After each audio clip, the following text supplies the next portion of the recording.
21ویں روزے ایک عظیم ہستی کی شہادت ہوئی جن کا نام ہے علی بن ابی طالب، جن کو میرے نبی نے ابو تراب کا لقب دیا کہ تو میرے لیے ایسے ہے جیسے موسیٰ کے لیے ہارون ہے، تیرا گھر جنت میں میرے گھر کے سامنے ہو۔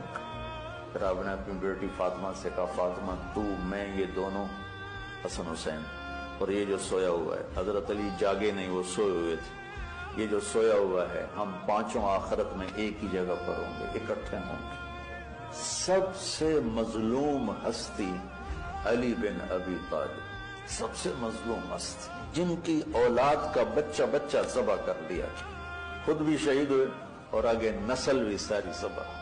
ایک دفعہ بیمار تھے تو کہنے لگے یا رسول اللہ مجھے لگتا ہے میری موت کا وقت آ گیا۔ میں نے کہا نہیں، جب تیرے سر کے خون سے تیری داڑھی رنگین ہوگی اس وقت تیری موت آئے گی۔